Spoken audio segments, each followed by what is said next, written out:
Pastor Abhinay Darshan పైన జరిగింది దాడి అని ఎవడైనా అన్నాడంటే చెప్పుతో కొడతా నా కొడకల్లారా. ప్రీ ప్లాన్ గా ప్లాన్ చేసి మరి ఈ చెత్త నా కొడుకు అభినయ్ దర్శన్ గాడు డబ్బులు ఇచ్చి మరి వాడిపైన వాడే దాడి చేయించుకున్నాడు. ఒక్కసారి వీడియో చూడండి.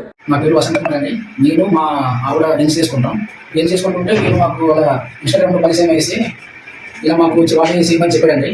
కార్ని కొట్టేసి వెళ్ళిపోండి, మేము చూసుకుంటాము అనేసి అభినయ్ దర్శనం.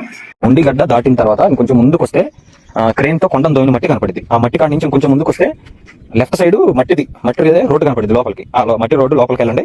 ఈ లోపల మేము వస్తాం, కారు దూరం ఆగిద్ది. తర్వాత ఇంకా నేను వచ్చి మీకు 2 నిమిషాలు ట్రైనింగ్ ఇస్తాను. నిన్న ఆయన పైన దాడి జరిగింది అన్నెంబడే ఇది చేసింది హిందువులు అని బల్ల గుద్ది మరీ చెప్తున్నారు.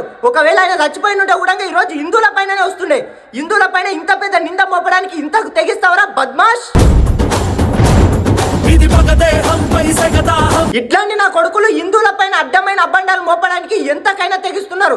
ఇట్లాంటి వాళ్ళకు గల్లి గల్లి చెప్పుల దండేసి తిప్పాలి బద్మాష్ గాళ్ళు.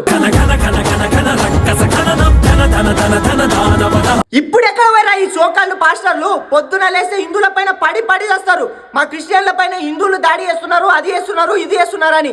ఈ చెత్త నా కొడుకు ఒక పాస్టర్ అయ్యుండి ఏం చేసిండు? వీడి పైన వీడే దాడి ఎంచుకొని మరి ఆ నింద హిందువుల పైన మోపనికే చూసిండు. మరి దీని గురించి మాట్లాడారేంద్రా మతోన్మాదులారా? అడ్డమైన చెత్త పనులని ఈ నా కొడుకులే చేస్తారు. మళ్ళా పనులని హిందువులు చేసినట్టు క్రియేట్ చేస్తారు. ఒక్కొక్కని గువ్వల గుణపాలు దింపాలి ఇలాంటి చెత్త నా కొడుకులకి. దయచేసి పోలీసులు ఇలాంటి వాళ్ళపైన దృష్టి పెట్టి కఠినమైన చర్యలు తీసుకోవాలని కోరుకుంటున్నా. జై హింద్, జై భారత్.